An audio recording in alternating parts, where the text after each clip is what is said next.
Right, I'm here with Liam Sharp, artist who goes all the way back to 2000 AD days back in Britain, and who is now one of the masterminds behind Madefire, which is an interactive graphic novel app on the iPad. So Ian, it's been more than a year, and now you've got more than 100 books on the app itself. Yep. And so let's talk about what makes Madefire different from any other comics app. What makes it different from, say, any interactive comic or just a digital comic? Because there are lots of things that are unique about it. Well, I think the key thing is that it's a reading experience. It's not a watching experience. When we set out to create Madefire, it was really important that it was about words and pictures. And as an artist and writer myself, that's central to everything I love about the creative arts. So it had to be reading,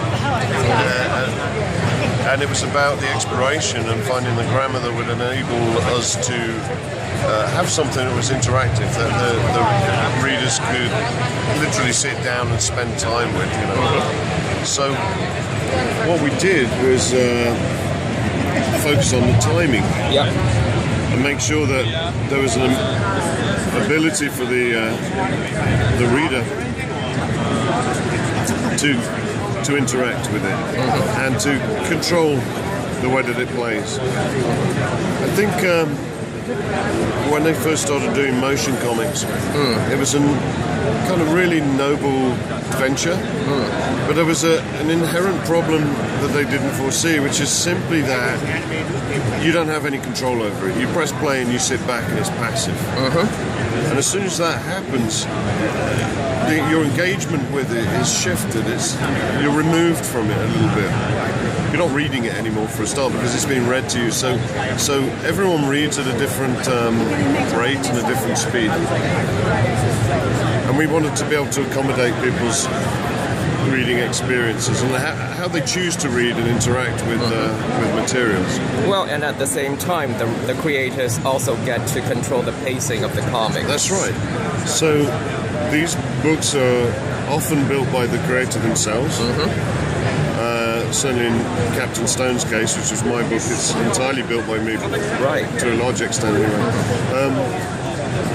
And this is the panorama mode. This is the panorama, yeah. So this has come from the idea of what would it be like to literally climb inside of the story and be part of that story world.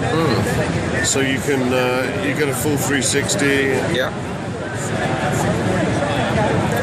And you can also zoom in and see that's Mono up there writing his journals up in war-torn Cog. So these are all elements that make it unique and immersive.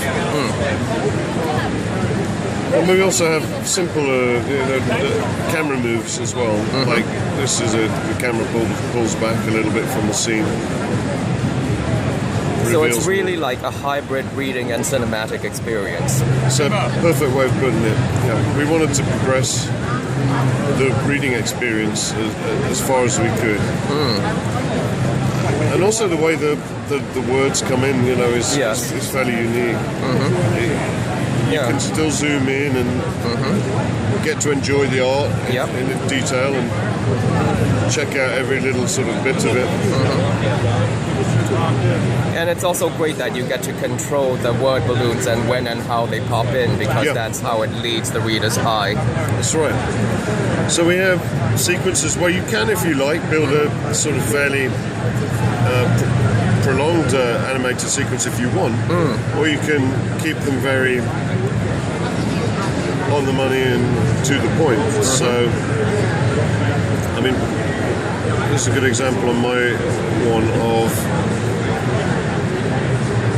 This is more of the, you know, just elements, dreamlike elements. But I was telling a story in this one about a jewel thief and his daughter, and it struck me that a Saul Bass type way of revealing the story would be actually really interesting and quite charming, I hope. So So that Saul Bass entirely inspired this sequence. So you in effect become your own graphics and credit sequence designer as well. Yes. And the creators who work on Madefire, they also have the dev kit included in the app. They do, and we have that available to creators now. We're opening it up to a wider public so people can build their own stories. And we have our first user-generated stories going out, which is extremely exciting. That's like the next stage in the app in itself, since it's gone from pros like you and Bill Sienkiewicz and people like Dave Gibbons doing stuff like this to actual fans being able to create their own comics and experiment. So that's right, and the thing that's also exciting for me, I think, is that it's the same tool. There's no smoke and mirrors. Everything we have in here is built in the beta tool as well. You know? Right. So we've just done a big update of the tool, so there's got a few more features that it didn't have before. But it's an amazing environment. It's in the web, so you just log in, and when you're logged in, you build your pages in assets as layers, PNGs, and you have an upload tab that drops down, and you pull it right off your computer into the cloud. And you start to populate the page with your assets, and it creates a timeline across the top, and it gives you a bunch of different filters and options for where you have the tap points, so that you pick exactly where you want the story to move forward or stay still. And you really have total control. So every single page is entirely unique build. You can come at it with as much complexity or simplicity as you want. And we think that with the UCG element and all the UGC elements, with all the user-generated content, people are going to start using this tool in ways we can't even imagine. And I think they'll do things that really, really kind of bust out the medium. I mean, I tried to be as progressive and imaginative as I could be when I was creating this Captain Stone story. Right. Create things with layers and stuff that you could play with and enjoy as much as anything else, like just where the layers still reveal themselves. As I say, dream sequences, but there's also, I've got a crazy panorama in here, which is you're basically inside the protagonist's head. Right. As she's in this nightmare, and there's various things around this sequence that come to play in the story later on as it progresses. So there's the chessboard, and there's the... Yeah, I mean, this is one of the most fascinating comics creation and art tools I've seen. I mean, because there's a literary element to it that you can introduce if you want to. Yes, absolutely. It's not just about the art, that's the thing. We're passionate about words and pictures. Yeah. And it's also... It's not distracting if it's built for this purpose. It is a medium in and of itself, and that's really exciting, because how many times in a lifetime do you ever get to play in an entirely new medium? And this may be my one shot to do something entirely unique. Yeah. And you're giving it to other people to play with as well. You're giving it to fans and artists and emerging kids to play with. And we have this partnership with DeviantArt. So the Deviants we're allowing to come into the tool to make their own books and to publish them onto DeviantArt as well.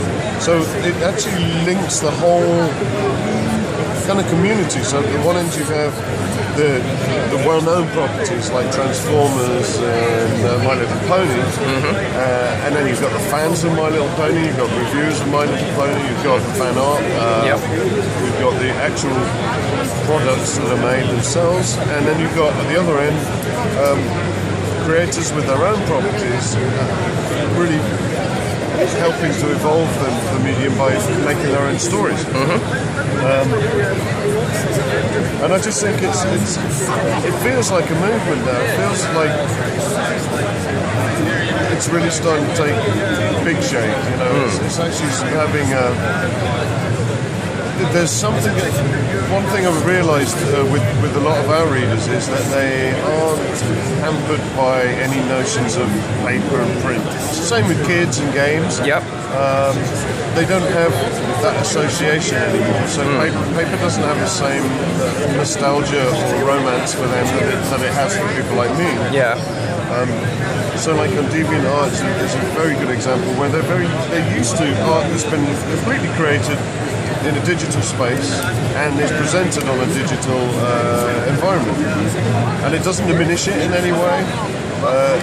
In fact, it's the way they've become used to absorbing this kind of work. So it's entirely natural for them to look at it on these platforms. And I think this is the way it's increasingly going to go. I think it may end up with a digital first to print rather than the other way around that it currently is. Yes. With some of the older companies. And I really think that that's no bad thing. The words are, the story is what matters. It doesn't matter how ephemeral that story is. You know? It shouldn't be the object that we fetishize. Once you've read a book, the book is just the means that it's the story is transported to you. You know.